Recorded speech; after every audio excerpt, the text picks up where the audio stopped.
Bonjour. Cette séquence va se dérouler d'une manière peut-être un peu différente de celle des séquences habituelles. Il y aura Philippe Portier va s'exprimer d'abord, Céline Béraud ensuite, et il y aura ensuite un échange entre eux, une sorte de table ronde, et ils répondront aussi aux questions que vous aurez. Alors, je vais vous présenter Philippe Portier, mais je pense que vous êtes nombreux à avoir entendu parler de lui. Philippe Portier, vous êtes directeur d'études à l'École pratique des hautes études, où vous avez dirigé le groupe Société, Religion, Laïcité. Également, vous avez été aussi au CNRS, vous êtes aussi professeur à Sciences Po Paris et au Collège de l'Europe, et co-directeur de l'Observatoire international du religieux avec Alain Dickhoff. Parmi vos ouvrages récents, et vous vous êtes retenu parce qu'il y en a beaucoup plus, Les jeunes et la laïcité en 2025 avec Charles Mercier, Éduquer à la sexualité, religion, laïcité, sexualité avec Cécile Bégaud, La religion en France entre sécularisation et recomposition avec Jean-Philippe Willem, La sécularisation en question, question et laïcité au prisme des sciences sociales. Toujours, alors cette fois-ci avec Jean Bobéro et Jean-Paul Willem, Un siècle de construction sociale, une histoire de la Confédération française des travailleurs chrétiens en 2019, L'État et les religions en France, une sociologie historique de la laïcité, qui a été publié aux presses universitaires de Rennes en 2016. Beaucoup de vos ouvrages sont ici à la vente et bien entendu sur le site, et vous avez tous reçu le dossier de presse, vous pouvez les trouver facilement si vous souhaitez les acquérir. Je vais présenter également Céline, qui est un peu une habituée des assises. Alors, vous êtes sociologue, directrice d'études à l'EHESS et membre du Centre d'études en sciences sociales du religieux, le Césor. Vous travaillez sur les questions de genre et de sexualité dans le catholicisme. Et à l'automne 2024, Emmaüs vous a mandaté pour présider la commission de recherche sur les violences sexuelles commises par l'abbé Pierre. Au cours des 15 dernières années, vous avez consacré plusieurs recherches à la religion dans les institutions politiques, principalement la prison et l'hôpital.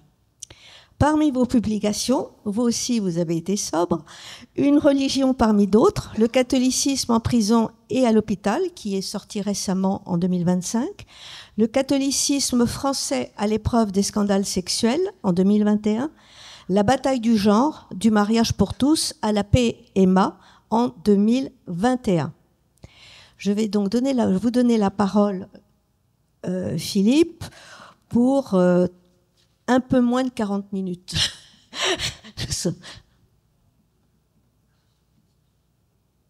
Très bien, je crois que ça marche, celui-là. Bien, merci beaucoup, Paul. Merci de votre accueil. Je suis vraiment très, très heureux et honoré d'être parmi vous aujourd'hui.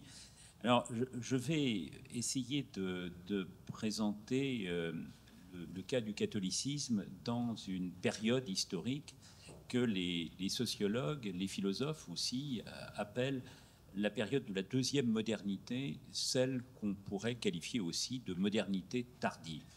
Alors, ce sont des expressions qui, pour l'instant, peuvent sembler un peu nébuleuses, un peu obscures. Je tâcherai de les exprimer au fur et à mesure de les expliquer au fur et à mesure de...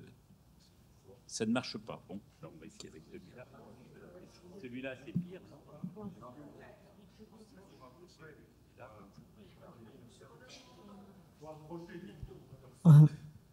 Et là, est-ce que c'est mieux? Bon, alors on va essayer avec ce micro-là.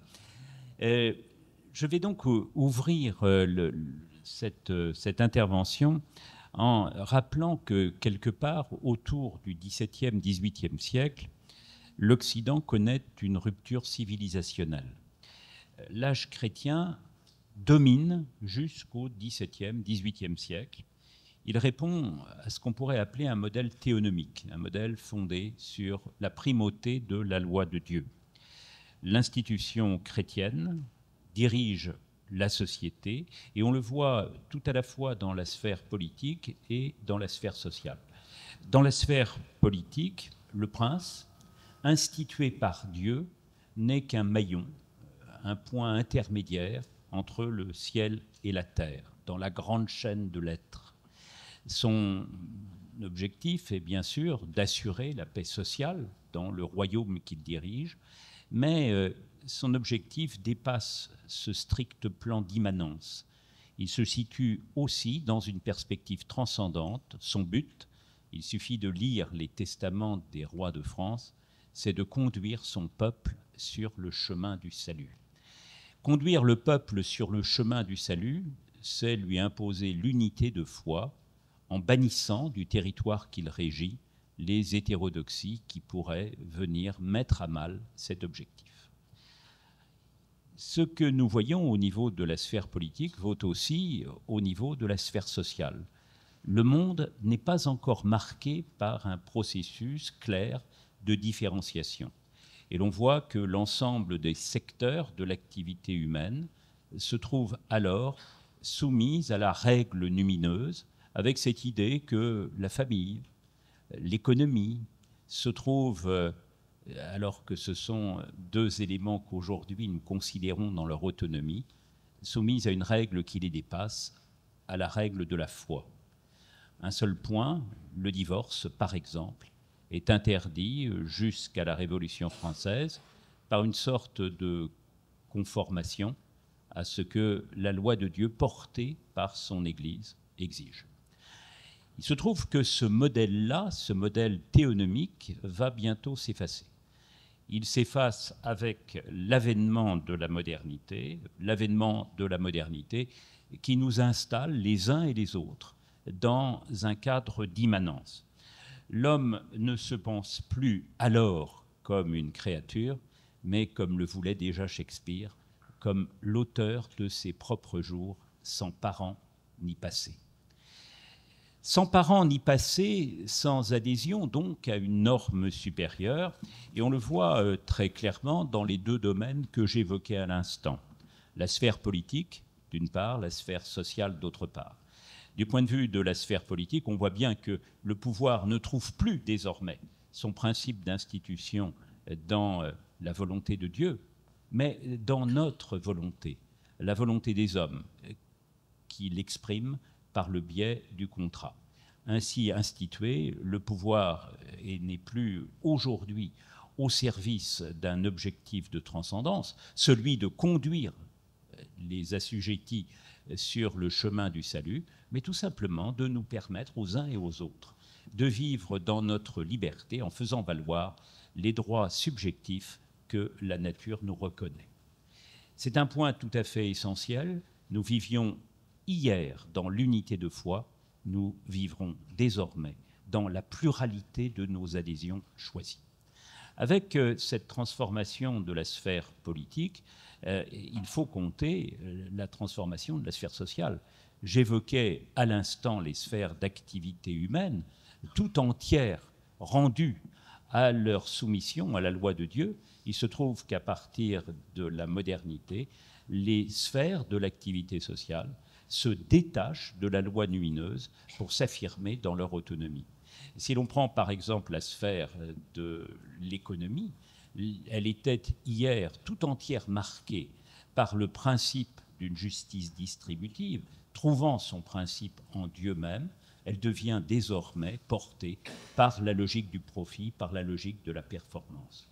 On pourrait dire la même chose de la sphère de la famille. Elle était hier régulée par la loi de Dieu médiatisée par son Église. Elle est désormais rendue à la simple logique de l'amour que la modernité inscrit dans l'ordre de nos conduites, de nos comportements, à partir, en gros, les historiens l'ont bien montré, de la fin du XVIIIe et du début du XIXe siècle. Alors, on voit de cela se produire une sorte d'effacement de ce religieux englobant qui, hier encore, caractérisait notre vie sociale. De ce constat, fait par l'ensemble des sociologues, se sont extraits deux grandes interprétations du devenir de notre propre monde. qu'est-ce que le religieux dans ce processus marqué par son effacement va devenir dans les décennies qui viennent. De ce point de vue, les sociologues se sont opposés et ils ont, dans leur propre théorisation, fait valoir deux grands types d'interprétation de notre condition socio-historique. Il est une première école qui a emprunté le chemin de la sécularisation. Le paradigme de cette école consiste à dire ce qui nous advient, c'est que la modernité aujourd'hui s'organise suivant un jeu à somme nulle. Plus la raison avance dans l'histoire, plus la liberté humaine, notre liberté autonomie, se fait centrale dans l'organisation de nos propres existences, moins la religion a d'importance. Ce qui se dessine, au bout du compte, c'est finalement la mort de Dieu et des grandes institutions religieuses qui jusqu'alors en portaient la parole. Première thèse, donc, la sécularisation, cette idée d'un effacement attendu du phénomène religieux. Et puis à côté de cette première thèse, qui est celle de la liquidation du religieux et qui exprime aujourd'hui, par exemple, un sociologue anglais comme Steve Bruce, on trouve une autre thèse. Non point la thèse de la liquidation, mais la thèse de la recomposition du croire. Sans doute ne vit-on plus aujourd'hui, sans doute ne vivra-t-on pas demain, suivant le principe englobant d'hier, ce principe théonomique que je décrivais tout à l'heure, où la religion venait totaliser nos existences, mais la religion pour autant ne va pas disparaître. Cette religion a encore de beaux jours devant elle, pour peu qu'elle sache s'adapter aux conditions sociales, politiques, anthropologiques de la modernité tardive dans laquelle nous sommes aujourd'hui engagés. Alors, comment choisir ? Faut-il faire prévaloir le paradigme de la sécularisation, l'effacement progressif et nécessaire du religieux, ou alors le paradigme de la recomposition qui vise à dire que le religieux, finalement, peut encore, pour peu qu'il accepte de se recomposer, venir inspirer un certain nombre de nos comportements, nos conduites, nos pensées, et peut-être même la vie sociale dans son entier. Alors, il faut choisir. Et le choix que j'ai opéré, c'est celui de me placer du côté du deuxième paradigme, sous l'égide du principe de recomposition, qui vise à dire que dans la société contemporaine, le religieux peut encore marquer les existences. Il le marque d'autant plus que la modernité n'est plus de même nature que celle que j'évoquais tout à l'heure. Elle continue d'exister. Nous nous pensons les uns et les autres fondamentalement comme les auteurs de nos propres existences, portés par le principe de subjectivité. Mais pourtant, le contexte dans lequel nous faisons valoir ce désir d'autonomie n'est plus exactement le même. Nous vivions hier, nos grands-parents encore, dans le schéma de la première modernité, la modernité qu'on appelle parfois la modernité classique, qui est une modernité enchantée. Nous sommes installés aujourd'hui, je l'ai entendu dans certaines questions qui ont été posées à Monseigneur Echenne tout à l'heure, dans un autre principe d'existence marqué par plus d'incertitudes, par lequel nous pourrons désigner probablement la modernité dans laquelle nous sommes installés aujourd'hui, la modernité tardive. À partir de ce moment-là, je vous propose un parcours en 3 temps. Vous dire d'abord quelques mots de l'effacement de la religion englobante, prolonger ensuite en évoquant l'avènement de la modernité tardive, celle dans laquelle nous sommes aujourd'hui installés, et puis terminer peut-être en évoquant les recompositions contemporaines du religieux, ce qui, comme le disait le sociologue Hans Joas, après avoir repris une expression de Ernst Rölsch, ce qui peut peut-être définir les chances d'avenir du christianisme. Premier point, donc, la fin, l'effritement, l'effacement même de la religion englobante. Alors, le catholicisme, c'est de lui que je vais parler dans le cadre de cet exposé que m'a demandé Paul Selig, le catholicisme connaît, pour ce qui concerne la France en particulier, un moment d'affaiblissement déjà à la fin du XVIIIe siècle. On voit bien que la Révolution française couronne finalement ce qui était en germe déjà. Des historiens comme Michel Vauvel ou François Furet l'ont bien montré, dans les décennies immédiatement antérieures. Cette idée précisément que le religieux se trouve contesté à la fois par des forces internes à elles-mêmes, pensons au jansénisme qui se renouvelle au XVIIIe siècle, mais par des forces externes également, les Lumières, des Lumières radicales en France, portées notamment par des acteurs, auteurs comme Diderot ou d'Alembert. Alors, ce principe-là d'effacement du religieux, nous sommes à la fin du XVIIIe siècle, va s'approfondir tout au long du XIXe et du XXe siècle pour connaître une sorte d'accélération. Certains d'entre nous en ont probablement le souvenir d'expérience à partir des années 1960-1970. Un sociologue, Henri Mandras, évoque alors la seconde Révolution française pour montrer que par un effet de la dynamique de l'égalisation, par un effet de la dynamique de l'autonomisation des existences, nous entrons dans un monde alors de distanciation vis-à-vis des grandes institutions et au sein de ces grandes institutions, vis-à-vis en particulier de l'institution ecclésiale. 2 ou 3 titres d'ouvrages qui vont vous montrer comment la sociologie, la théologie aussi envisagent cette époque des années 1960, 1970, 90 et encore aujourd'hui 2020. 1968, Louis Bouillet, théologien, la décomposition du catholicisme. Renaud Dulon, sociologue, 1971, une église cassée. Jean-Marie Doménac et Michel de Certeau, 1974, un christianisme éclaté. 30 ou 40 ans plus tard, les sociologues reprennent la même ancienne. Daniel Hervieux-Léger propose en 2003 « Catholicisme, la fin d'un monde ». Et avec Jean-Louis Schlegel, il y a maintenant quelques années, vers l'implosion. Avec des perspectives ecclésiologiques différentes, des auteurs comme Guillaume Cuchet publient en 2018 « Comment notre monde a cessé d'être chrétien ». Chantal Delsol, fin de la chrétienté. Vous voyez que nous sommes là dans des titres qui consonnent sur cette idée que la religion englobante d'hier n'est probablement plus à l'ordre du jour. Il est bien difficile, je crois, de refuser ces diagnostics. Tout semble indiquer le reflux, la contraction et peut-être même la disparition. Il y a d'abord un vaste mouvement de désaffiliation sociale. Jusqu'aux années 60, le catholicisme demeure globalement, si l'on s'en tient à l'étude des gestes extérieurs de la foi, coextensive à la société française. On est dans un christianisme de sens commun. Les choses ont profondément évolué à partir des années 1970-1980, et je voudrais, de ce point de vue, vous donner 2 ou 3 chiffres.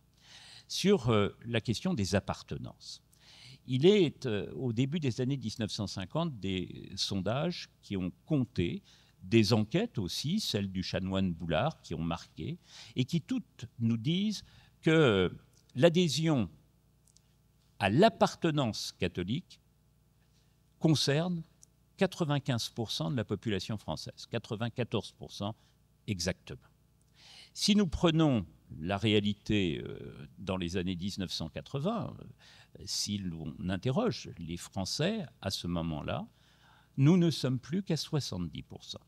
Et puis des enquêtes récentes, l'enquête sur les valeurs des Européens, ont montré qu'aujourd'hui, 30-35% des Français se déclarent catholiques.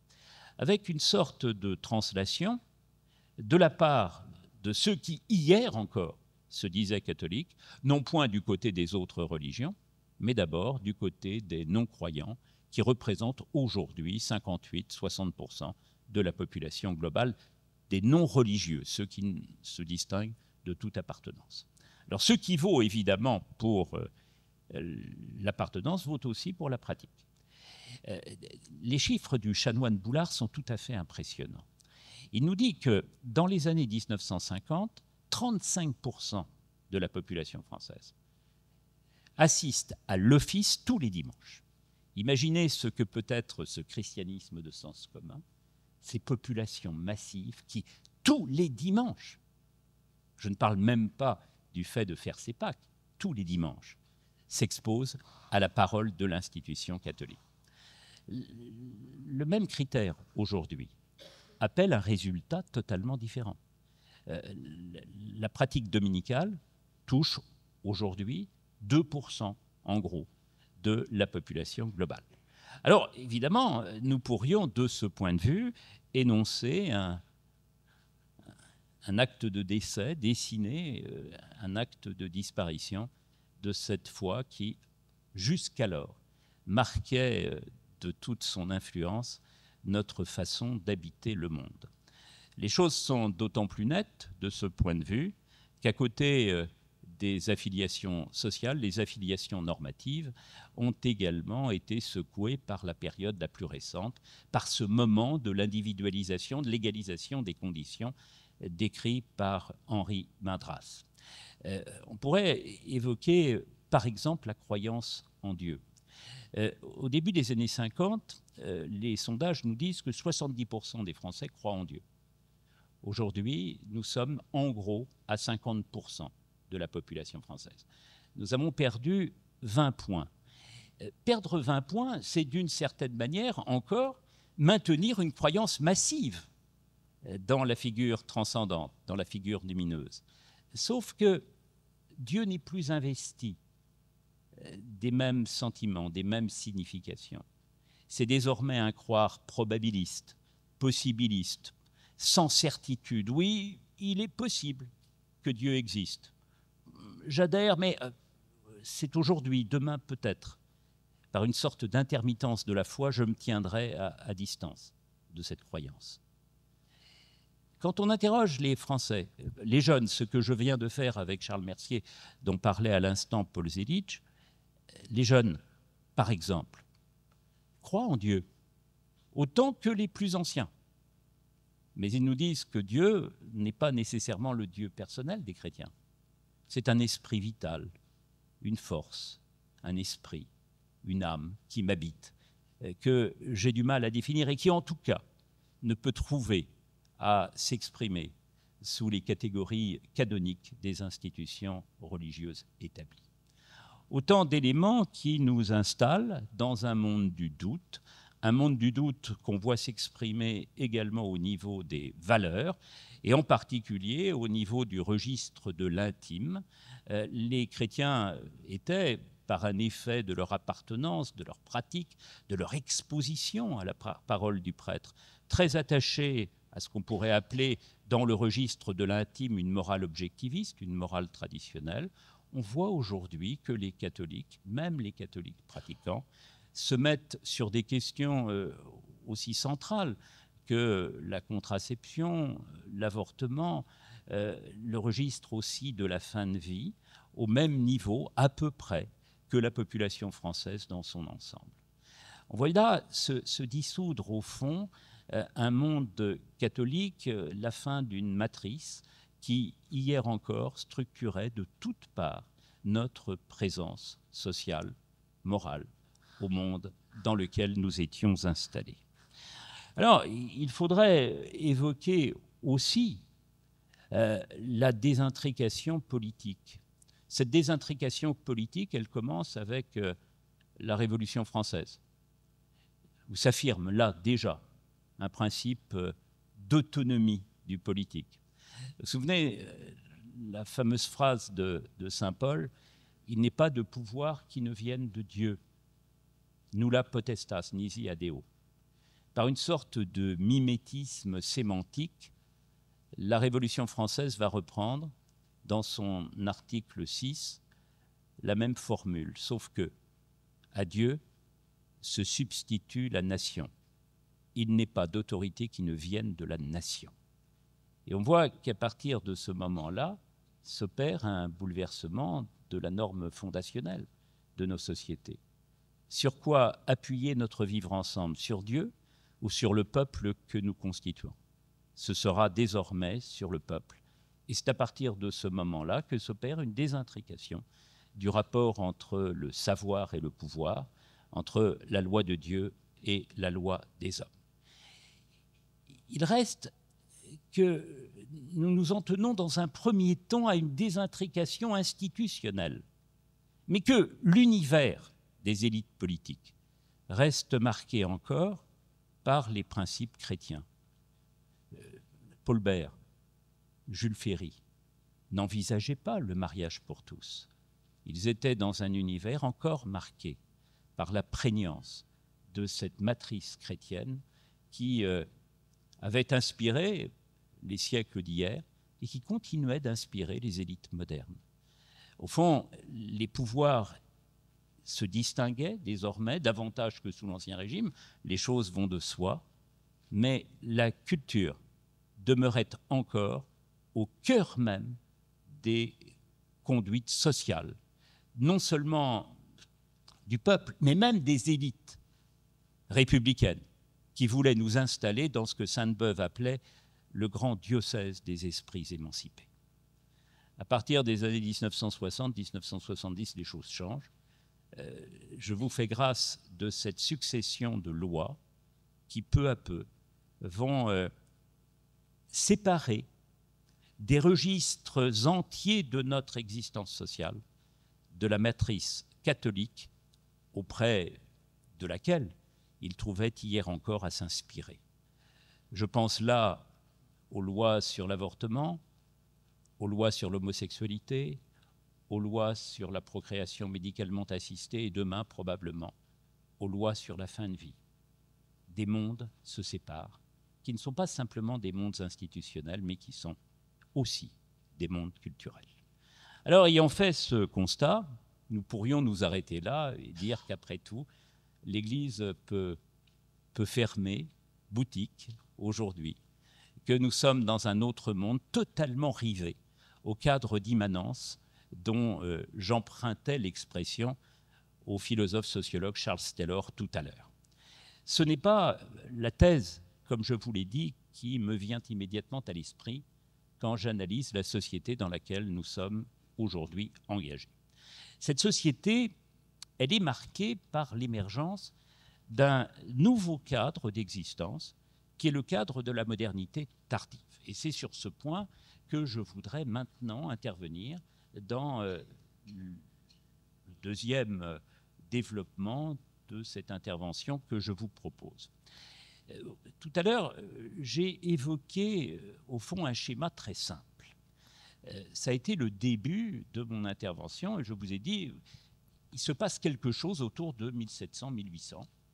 Nous changeons alors de civilisation. Nous changeons de civilisation morale. La civilisation morale d'hier était théonomique. Elle devient désormais marquée par le principe de notre autonomie subjective. Cette idée précisément que l'homme est à lui-même son propre principe. Je recite ici Shakespeare dans sa pièce fameuse Coriolan, vivre, vivre, comme si j'étais l'auteur de mes propres jours, sans passé ni parent. Ce que je viens de dire est vrai. Et on voit bien qu'à partir du XVIIIe siècle, nous pensons autrement. Nous étions hier des créatures, nous voici devenus des créateurs. Créateurs de notre propre monde. Mais en disant cela, j'ai tendance à rabattre sous le même concept unifiant deux moments différents de la modernité. Il est un premier moment de la modernité qui court en gros jusqu'aux années 1950-1960. C'est ce qu'on appelle dans le langage sociologique la modernité première, la modernité classique, j'ajouterais la modernité enchantée. Et puis vous avez, à partir des années 1960-1970, une deuxième modernité qui se fait jour, qui, bien sûr, s'appuie encore sur le principe d'autonomie subjective. Nous prenons, nous, très honnêtement, comme les créateurs de nos propres existences. Et pourtant, nous ne vivons plus cette affirmation prométhéenne de la même manière. Que s'est-il passé? Il s'est passé que les principes qui structuraient la première modernité ont été frappés de décroyance. Qu'est-ce qui caractérise la première modernité? Et certains d'entre nous, ici, en ont peut-être connu la fin. C'est mon cas. L'école que j'ai connue, l'école primaire, qui était une école publique, l'école primaire du début des années 1960 fonctionne encore suivant les principes que je vais vous dire maintenant. C'est la queue de la comète. Je suis très heureux, même si l'âge est venu, d'avoir connu cette période parce que je peux faire la comparaison entre deux moments de notre façon d'habiter le monde moderne. Ce premier moment que j'ai connu avec mes maîtres de l'école publique, il est le suivant. Il est marqué, ce premier moment, par une conception enchantée tout à la fois du progrès et du politique. Régime tout d'abord d'historicité. Ce qu'on nous dit à travers les textes philosophiques repris ensuite dans les écoles de la République, c'est que le monde dans lequel nous vivons, c'est le monde du progrès, le monde de la raison. Cette idée précisément que demain sera nécessairement qu'aujourd'hui.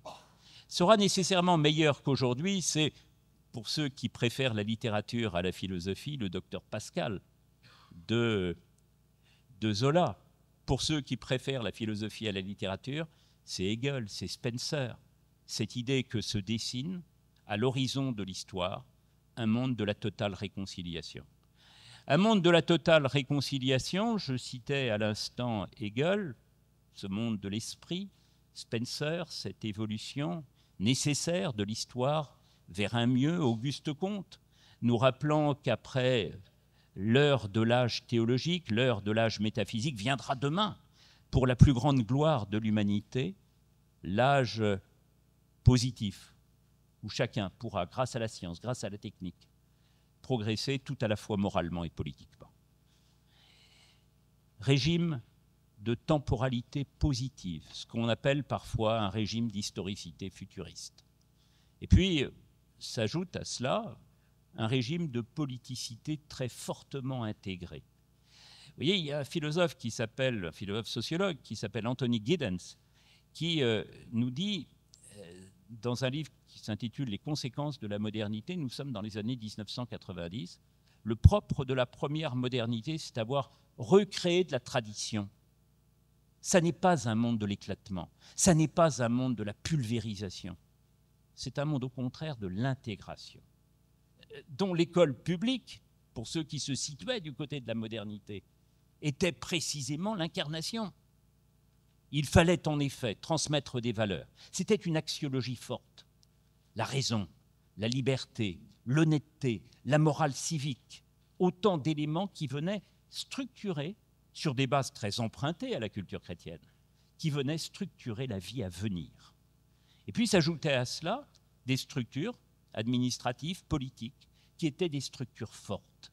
L'État central, un État central capable d'imposer sa norme à l'ensemble de la société, en appui d'ailleurs sur des institutions de disciplinarisation du social, les syndicats, les partis, les églises même, qui intervenaient pour structurer la population.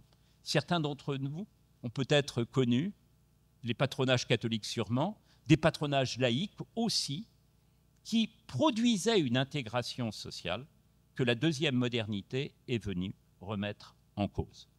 Alors cette deuxième modernité, elle repose, si je veux aller vite dans l'exposé que je vous propose, sur des principes diamétralement opposés à ceux que je viens de dire.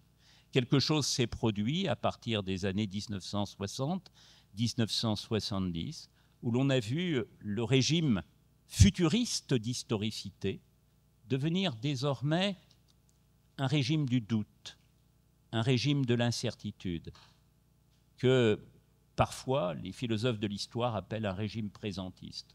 Demain sera-t-il meilleur qu'aujourd'hui? Interrogez vos propres enfants, vos propres petits-enfants. Pour ceux qui en ont, ils vous répondront probablement qu'ils sont dans le doute, dans la question, dans la réponse à donner à la question que vous leur posez. Je vous disais que nous avions fait une enquête auprès des jeunes, les choses reviennent constamment. Demain sera-t-il meilleur qu'aujourd'hui? Quand nous comparons les réponses des années 50 aux réponses que nous donnent les jeunes aujourd'hui, on s'aperçoit que nous ne sommes plus dans un régime futuriste d'historicité, mais désormais dans un régime présentiste. On ne rêve pas nécessairement au retour des temps rétrogrades, non? On estime que l'avenir est finalement illisible et que c'est à partir de cette vie, maintenant, ici, sans espoir nécessaire et grandiose, que doit se construire la vie, souvent sur des bases plus privées que publiques, de nos contemporains. Régime d'historicité différente, régime de politicité différente. Il n'est pas la peine d'évoquer aujourd'hui les troubles de la vie politique française pour se rendre compte qu'au-delà de cette écume de l'histoire, l'État se trouve dans une situation qui n'est plus celle qui était la sienne au début de la Troisième République.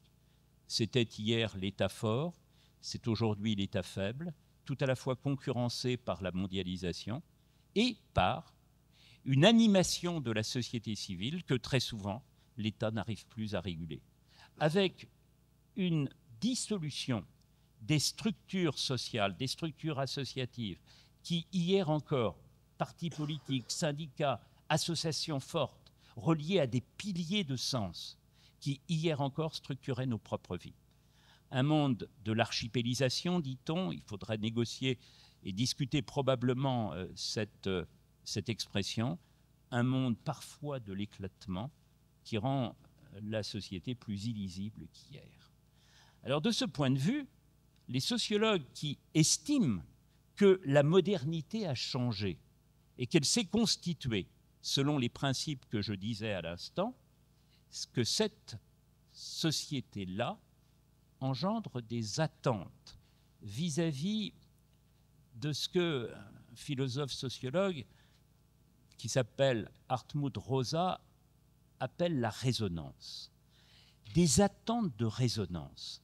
Cette idée que le monde en soi dans lequel nous sommes embarqués est souvent un monde marqué par le manque, plus que par le plein, par l'incertitude, plus que par l'assurance des choses, et qu'il faut précisément essayer de trouver, du côté d'espace de transcendance, une réponse au désir de résonance de nos contemporains. Et c'est ici précisément qu'apparaît, mais je vais probablement m'arrêter là, sauf à vous dire 2 ou 3 mots complémentaires, c'est ici qu'apparaît, ce serait le 3e élément de la démonstration, des chances d'avenir, pour parler comme Ernst Troeltsch, pour parler comme Hans Joas, de la proposition chrétienne, mais je pourrais dire tout aussi bien de la proposition religieuse. Cette idée que nous sommes embarqués aujourd'hui, non pas dans un jeu à somme nulle, par lequel la modernité viendrait chasser le religion, mais dans un jeu à somme ajoutée, dans lequel les déficiences mêmes de la deuxième modernité appellent à un regard renouvelé sur la proposition religieuse. Regard renouvelé sur la proposition religieuse qu'on peut voir à l'œuvre, me semble-t-il, dans toute une série de faits concernant en particulier le catholicisme. Alors, Céline en parlera peut-être tout à l'heure. Elle a écrit des choses vraiment importantes, intéressantes, sur ce qui concerne les fondements mêmes de la présence catholique aujourd'hui. Et Céline nous a dit, par exemple, parmi d'autres éléments, que le catholicisme, d'une certaine manière, avait encore une capacité d'assise, une capacité d'emprise même dans la société à travers son institutionnalité. Quelle autre institution, Monseigneur Echêne en parlait tout à l'heure, est capable de rassembler autour d'elle des paroisses, des mouvements, des diocèses, et encore une population pour les animer. Une institutionnalité, une matérialité, les monuments. Ce blanc manteau, comme disait le moine Glabert, des églises de France, qui vient structurer un imaginaire, dont un historien, Dominique Uniapra, nous a dit qu'il s'était précisément constitué autour de ce qu'il appelle lui-même, dans une expression du Moyen-Âge, la maison Dieu. Puis j'ajouterai un troisième élément. Dans cette période de la crise, des grands récits qui portaient les idéologies futuristes du 19e et du 20e siècle, une conceptualité. Alors il se trouve que j'ai eu la chance de travailler avec l'Institut catholique de Paris sur la notion de bien commun. Notion de bien commun qu'on trouve aujourd'hui dans le code pénal, qu'on trouve aujourd'hui dans les rapports du Conseil d'État. D'où vient cette notion de bien commun qu'on avait oubliée pour lui substituer, du temps de la République triomphante, le concept d'intérêt général qu'on associait au droit subjectif. Le bien commun, c'est une notion qui trouve ses principes évidemment dans l'intérêt commun de Cicéron, mais retravaillée ensuite dans la philosophie politique d'un Thomas d'Aquin, lui-même inspiré par la philosophie ancienne. C'est un concept qu'on croyait oublié. Au début où j'ai commencé mes études de droit, les professeurs nous disaient toujours éviter ce concept-là. C'est un concept d'hier. Et le voici de nouveau au cœur de notre réflexion. On pourrait s'arrêter là et dire, après tout, le catholicisme, il a encore de beaux restes. Mais je vous promets que je m'arrête là. Je vous dirais que le catholicisme, c'est aussi une communauté d'affiliation et c'est aussi une communauté d'interprétation. Communauté d'affiliation parce que, je pourrais le démontrer, mais je ne vais pas le faire, nombre de Français se retrouvent encore dans sa mémoire, dans son patrimoine, dans ses valeurs. Communauté d'interprétation parce que le catholicisme apparaît à travers ses productions mentales, à travers ses institutions, comme étant susceptible d'être un partenaire pour les autorités politiques. Je l'ai vu en particulier dans une enquête que je mène aujourd'hui auprès des municipalités, Monseigneur Echen pourrait nous en dire davantage, où l'on voit bien s'opérer des coïncidences, des correspondances, des dialogues entre l'institution religieuse et l'institution politique. Autant d'éléments, si vous voulez, qui permettent de réajuster le rapport du religieux à la modernité. On le croyait disparu. Dans le cadre de la modernité tardive, il trouve encore à s'exprimer. Voilà, j'en ai terminé.